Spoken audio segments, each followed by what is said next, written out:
Hello, everybody. Welcome to the Common Man's Compass with David and Justin. This is a great podcast, guys. It's a podcast navigating life, faith, and everything in between. A conversation where anything goes. You never know what we're going to talk about. There's no telling. But we always try to keep God in it and keep God involved. And we're glad you're here.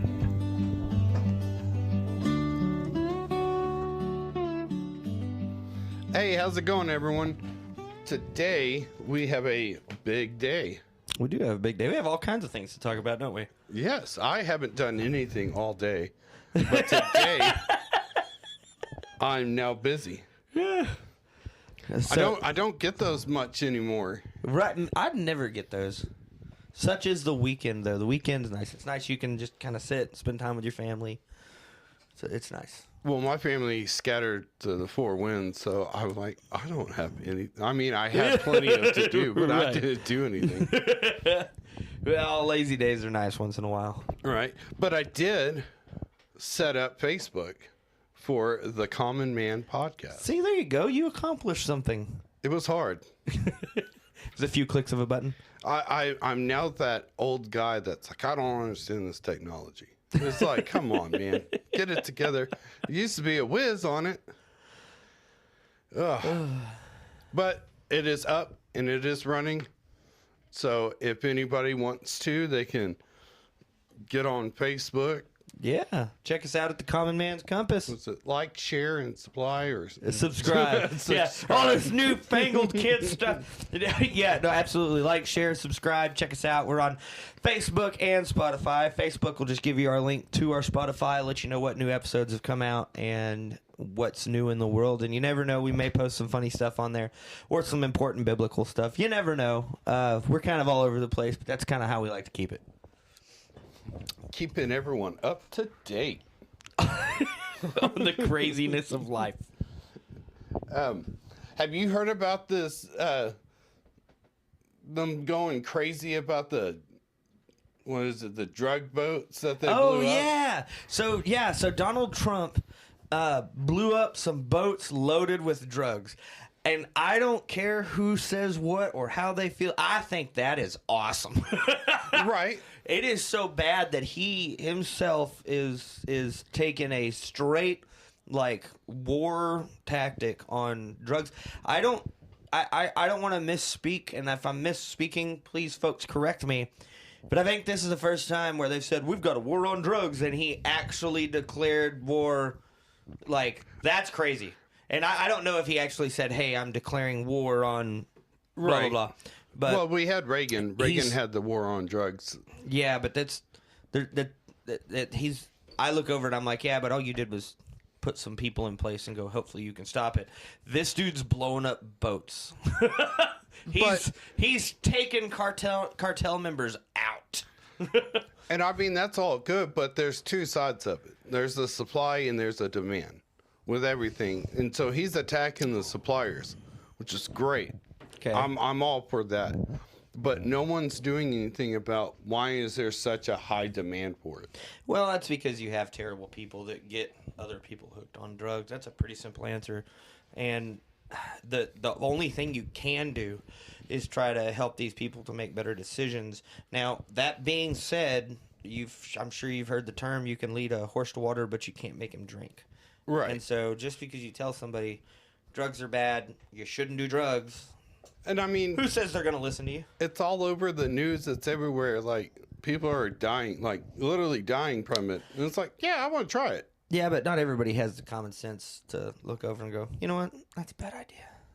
You have all kinds of things. You have peer pressure. You have, you're hanging right. People. They'll be hanging out with their friends, and their friends are all doing it, and they're like, come on, I wonder, just one. I wonder how they peer pressure them. And you want to look cool. It's like, hey, you want to die? I agree. I don't understand that either. You're like that's the part that frustrates me about it is you look over and you're like, this is going to kill you. You know this is going to rot flesh off your body. This is going to do terrible, terrible things to you. And but I'm going to do it anyways. There are some, because of movies and stuff, it's like, yeah, that looks kind of cool, but You know, it's Well, that's Hollywood. Hollywood kind of makes everything right. look grandiose, or however you want to word that. It's one of those, you know, I don't know. It just feels like there's nobody. We're going back to just say no to drugs, and it's like, yeah, that works, but that's not. It's not. Well, I think you may be missing a big piece there. So yeah, you're right, and I think that's important. I think we should make sure we're telling people to say no to drugs. I agree with you, but I think the part that you're not seeing enough of is that you don't see enough effort in trying to turn people away from drugs. There's a pretty big effort in trying to turn people away from drugs, in my personal opinion. As we just said, it's all over the news. Right. You can lead a horse to water, but you can't make them drink. If people are going to make bad decisions, they're just going to make those bad decisions. We can make it illegal. We can provide places for them to go to get clean. But there's going to be unsafe situations, and the problem is there's so many different weird, awkward, dumb ways that people end up using drugs, be it their creativeness on how they're going to use this drug, or be it how they got started using the drug. So like I watched and I don't care how this sounds, Dr. Phil's totally cool to watch. I like watching Dr. Phil. Right. I'm weird. There was an episode I watched, Dr. Phil, where a young lady had everything ahead of her. She was like a wonderful musician, and she was going places, and she'd recorded and done shows. And then she met this guy, and they hooked up, and he was on drugs, and she started doing drugs with him. When you like who you're around enough, you'll as we said in our last podcast, you're only as big as your the pond you're swimming in.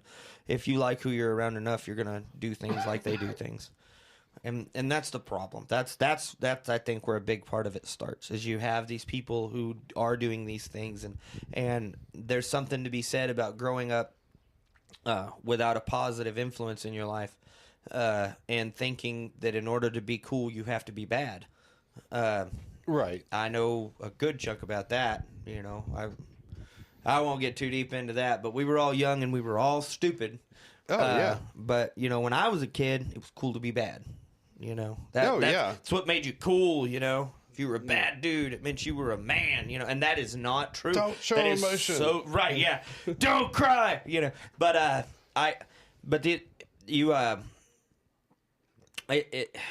I understand where that is and where that comes from.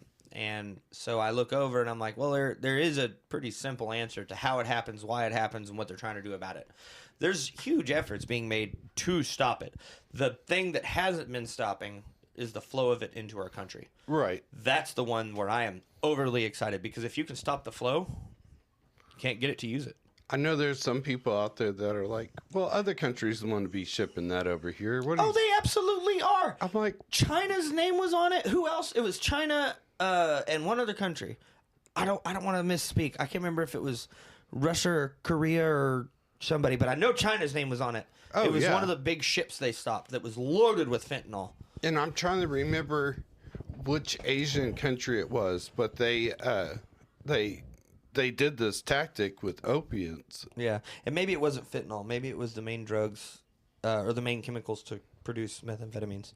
Anyways, it was all over the news. Right. And I mean, a lot of people are like, oh, this is just South America. It's like, no, this is the whole world coming through South America. Yeah. And I do applaud the president for not just saying, hey, we're going to go do something. Like, he's actually doing something. It's nice. It's nice having somebody that's like good or bad on doing it. Yeah, and I think that's important. Instead of worrying about what people are going to say and what they're going to think about you, just do it.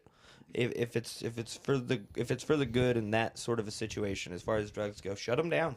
Right. I don't think people deserve to die over it. But if that's what we've got to do to stop that flow of drugs, is to blow these ships up, they didn't blow the ships up, they caught those. But to blow the boats up that are smuggling it over and, squash the bug. By Right. gosh, squash it. Because I would sure hate for my child, my little girl, to grow up and wind up on those drugs because they were available. I don't think she's going to. I give her a really good childhood. I do my very level best. She's, we go to church every Sunday. She knows who Jesus is. Like, she has a very wonderful, wholesome home that we provide. I think we do. I think as far as dads go, we can always do better. But I think I'm doing a really good job. Right. But not to toot my own horn. But yeah, I it makes me happy because I look over and I want my kid to grow up in a safe place, hopefully drug free. I know the world is the world. Right. If you want to find evil, if you look hard enough, it's there. I don't know. I don't care where you are. What was that old quote? If you want peace, prepare for war. Yep. And I mean, it's kind of when you're young and you're single, you're a puppy, you're a dog, and then when you become the dad, you have to be the wolf. You have to be like an alpha, with that mindset of like, I'm going to take everything out if I need to. Yeah, I think as a dad, that's our job. Like, I've always, I don't know, which you and I, we're a little different there in how we both used to be, but before we had wives. Right. But I've always been kind of a, I don't know how to word this, but I've always been kind of a tough cat. But when I had a kid, you're right, it changes things. You go from worrying about just you, Right. or just you and your wife, to, hey, man, I have this precious little thing now that I'm responsible for. And it's crazy because it starts out small. It starts out with your wife, and you're like, okay, I'm no longer just responsible for me. I'm supposed to take care of her.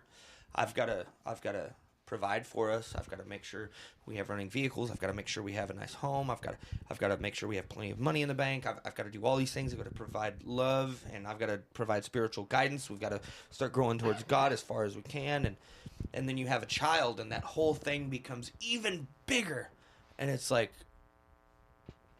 oh my gosh, it's insane, man. The whole thing gets even bigger. You start realizing that, oh man, now instead of having to help take care of an adult, who she can take care of herself, but you're the man of the house. You're supposed to. That's your job. Right. You're supposed to make sure she's safe.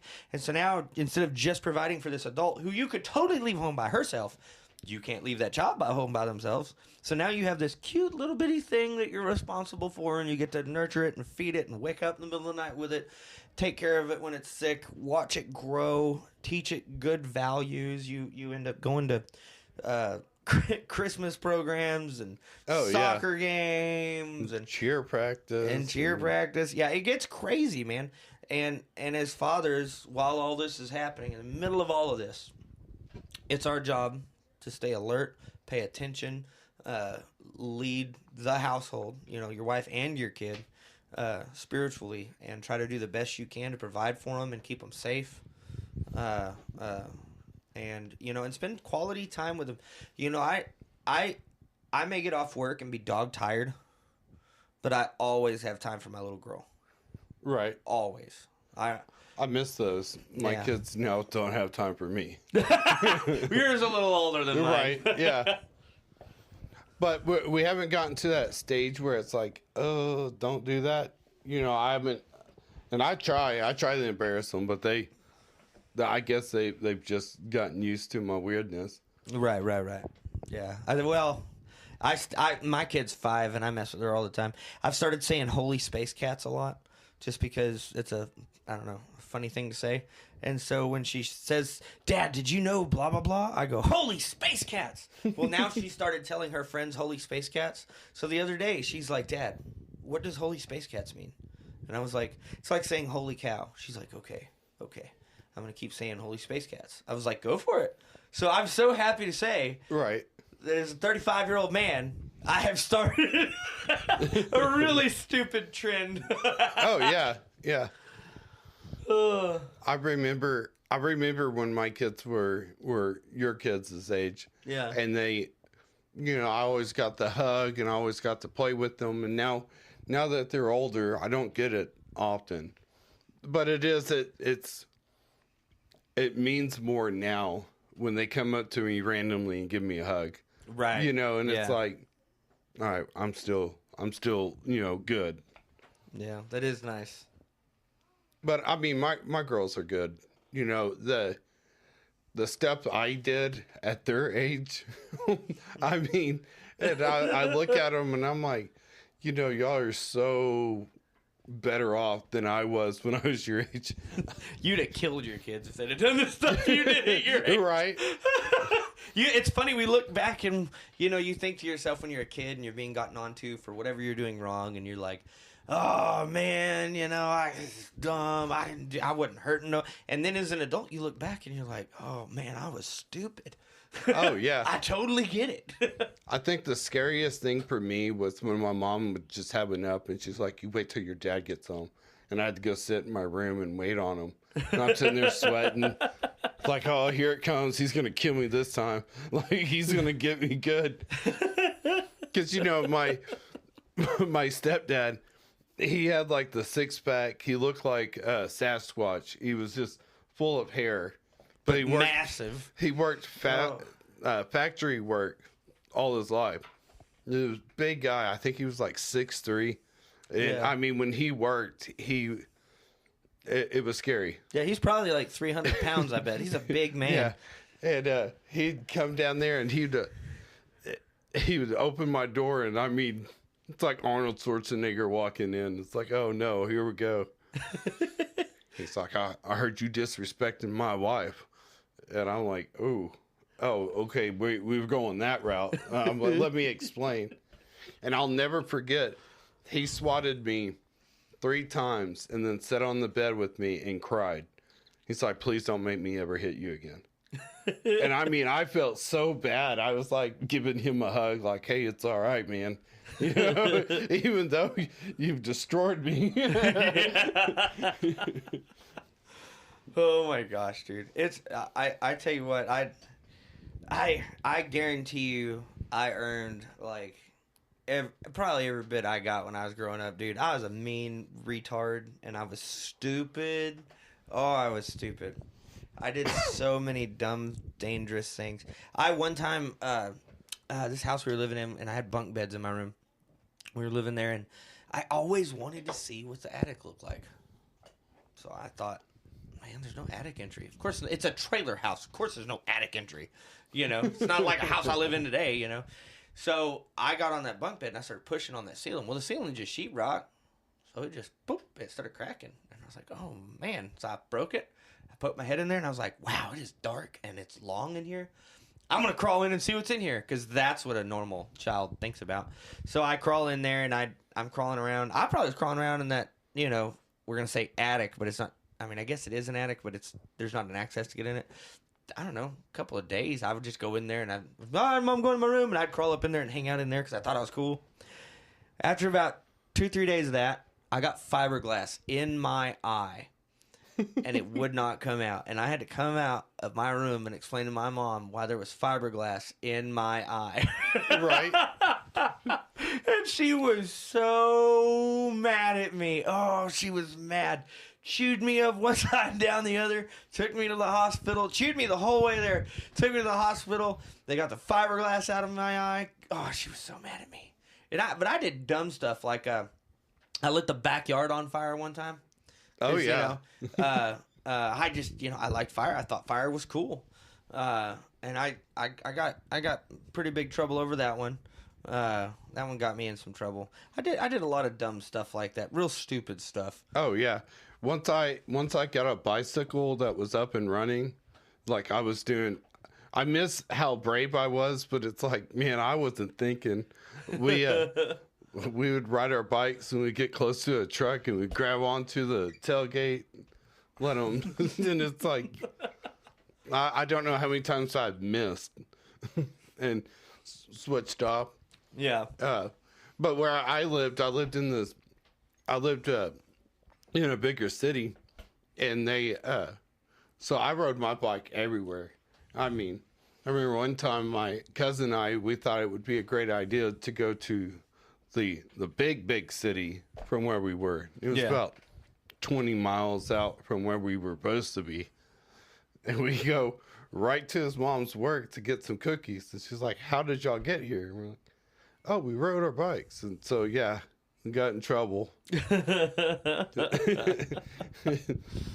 But what was funny was you better get home now. Yeah. I was like, it's gonna take me a minute. We used to, where I grew up, there was a creek behind the house, and my mom hated that I went back there, but I did it so often because I was stupid and terrible that she just finally figured out I can't stop you, because I didn't really have a dad growing up, so growing up with just my mom and her working a full-time job, take care of me and my brother and my sister, it's kind of hard to uphold a grounding or a punishment. It's short of a whooping, which I got plenty of those. Oh yeah.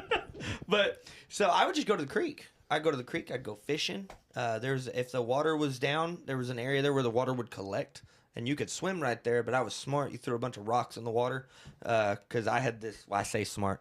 I think it worked, but I mean, I didn't get snake bit. I figure snakes really don't like a whole bunch of noise and whatnot, so I would throw a bunch of rocks in the water and then I'd go swimming. Well, my cousins, Michael and Patrick, would stay the night sometimes. And my Mimi did not want them in that creek at all. And she was not happy every time she caught us down there. And it was funny because you could see her car from where you would hang out right down there. You could see her car over the bridge. And we'd see it, and it's like, oh, we lost track of time. And now we're running down this creek. But you can't outrun a car. At that age, I can do it. Yeah, right. Yeah, I got this. So then you run, you hop the fence, and you go up to the porch, and Mimi's pulling up, and she sees all of you that just jumped the fence in your swimming trunks, coming from the creek. That wasn't us. Yeah, I don't know what you're talking about.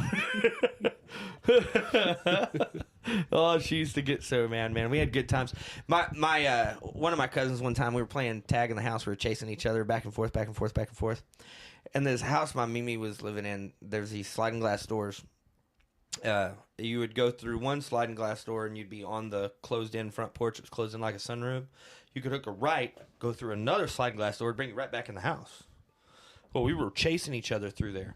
Well, Michael shut the door. Patrick was in front of me, ran right through it. Pow! I am here to tell you, I have no idea how he didn't get a scratch on him. He was safe. He was good. He ran through it like just never didn't hit it and slow him down. Just bam, right through it, and then stopped and looked back. There's glass on him. There's glass on the ground. And my Mimi, after she cleaned that glass up, whooped every one of us. I did the same thing, but twice. Oh, no. My cousin and I, we were always notorious getting in trouble. And my grandmother's old house, we could run around in a circle. Yeah. And we were running out. Well, he shut the sliding glass door, and I ran right through it. And at first, they were concerned. They were picking glass and this and that. I think it was like 2 or 3 weeks later, got the new door. Here we are running again. Sheesh. This time my granddad didn't wait till they got the glass out of it. And from then on, all the screens, the mesh screens, had a giant orange X on it. That's amazing. Me and sliding glasses doors. No. Did you ever get in any arguments with family members over who was going to be what Power Ranger? Oh, all the time. Oh, me too, dude. We always told my cousin, you're going to be the Pink Ranger. And he's like, I'm not the Pink Ranger. He was like, I want to be the Black Ranger because I can dance. And we're like, I think you're better pink. And right. We would always get in trouble with that. And then, like, even checkers, we would be playing checkers, regular checkers. And then I want to put in a special move. I'm like, you can't do that. Or I would do it. And then by the time we're rolling around trying to shove the pieces in each other's mouth. It never goes well. No. We always tell him that we prepared him for the Marine Corps. Because we harassed him. Like the bunk beds, we tied sheets to it and let him slide down it. And we're all sliding down having fun. Here he comes. We just let go of the sheet. What was that? Nothing. Don't you cry. Do you remember that? Like with the younger ones, you threaten them. Don't say anything. Yeah. Dude, back to playing with fire. I got in so much trouble for this. And this is For any of our younger listeners out there, don't do this.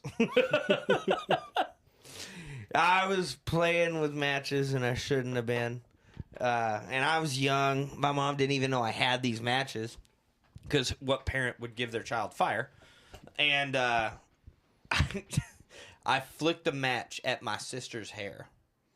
Let me tell you, she did not have any lasting burns. There was no burns. It didn't burn her at all. But what it did do is make her hair go, whoa! It went up and went out really quickly. But when it went up and went out really quickly, it took a lot of hair with it. Right. So, like, you could tell her hair was a couple inches shorter. And she goes, I'm telling Mom! And I was like, don't tell Mom! Like, she's not going to notice the burnt hair. Yeah. Oh, dude, I got it so bad. I remember my problem was when I moved from the big city, like big city, and then I moved out to like Mayberry, little bitty town. I was nervous because I had a bad reputation where I was at. I was one of the kids that thought it was cool to fight. I thought it was cool to break stuff and get in trouble. And I'm like, because being bad makes you a man. Right. Yeah, right. And I'm like, I'm going somewhere new. Nobody knows me. I'm gonna try this out. And I started working towards getting to know God and getting into His Word and tried to be a better person. But I was scared because of my neighbor. My neighbor, I didn't know this at a time, had a pet cow. I didn't know that existed, but it did. Mm-hmm. And I'd never seen a cow. Like I said, I'm from the city. So I'm watching TV and I hear this. I was like, oh my God, what is that? I opened the front door and there's a cow. Like, when I think of a cow at that time, I'm thinking something small, something cuddly. I'm not thinking of a cow looking eyeball to eyeball with me. Right. We found out how the cow kept coming out was their dog was opening the gate and letting the cow out, and the cow was like following the dog around like it was its mom. And the dog would come over to my house and like eat some of the food that we would throw out for the cats, and he'd chase the cats off, eat the food, and the cow would come by and say hi. And I'm like, I want to go back, and I want to go back now. But yeah, so, but I got to know them. They were a little weird, but it was kind of just, I didn't know what it was. And then I was like, all right, what other animals do I not know? So I saw a horse. It scared me. I went back in the car and unlocked the door and said, I'm going home. I don't care how. I'm getting out of here. I don't blame you, dude. I don't blame you at all. Oh, my gosh. Well, on that same note, back to following God, what's your opinion on atheism? I don't think there's such thing. I honestly don't. I think there's people that have listened to the Bible or have listened to someone hear the message and then they deny it. So I don't think there's I just don't believe in anything. No, you just choose not to believe in anything. I guess I need you to expand on that a little bit. Okay, so I believe atheists are the ones that say that there is no God. I do believe so, yes. But they're choosing not to believe in God, not saying that there isn't a God. Well, a bunch of them I've run into say there isn't one. Right. That's what I'll say.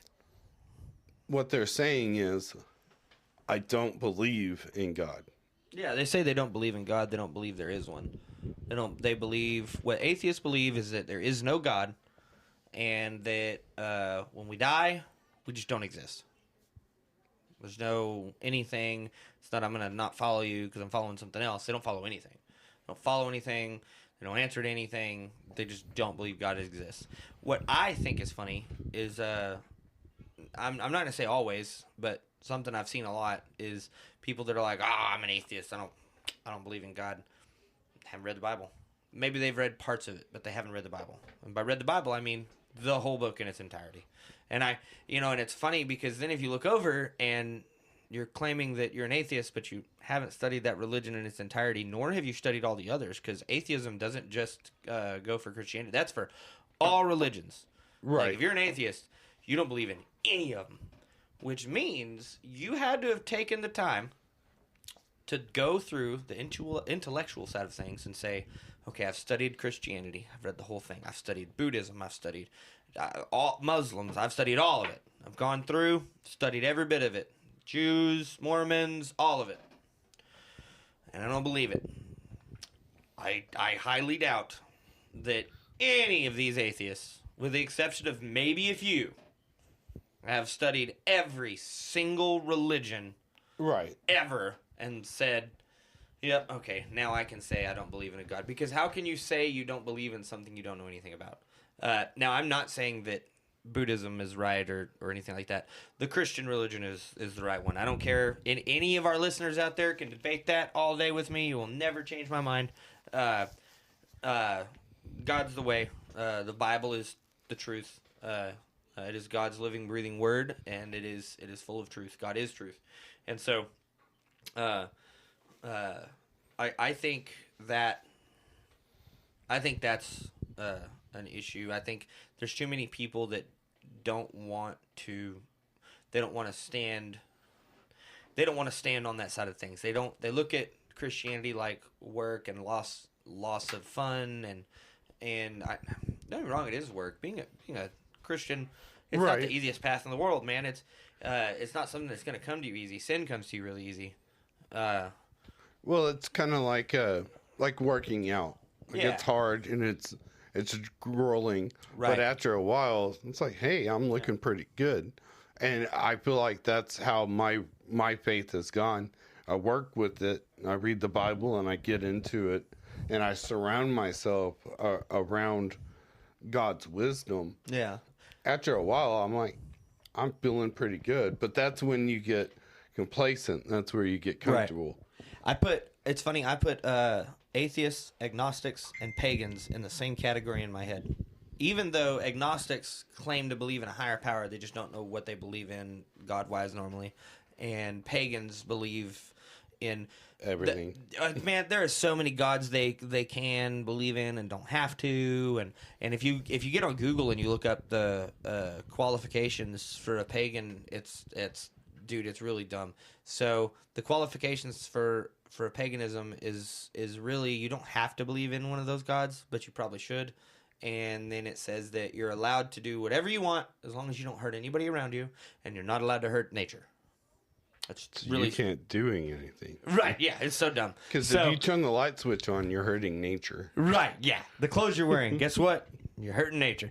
Because how did it get created? Yeah. Anyway, so my point being, I put atheists, agnostics, and pagans in the same category. Even though atheists believe in nothing and the other two at least believe in something, I put them all in the same category because I've found that more often than not, people that claim to be an atheist, claim to be a pagan, or claim to be an agnostic just don't want to put in the time. They don't. They just want to be different.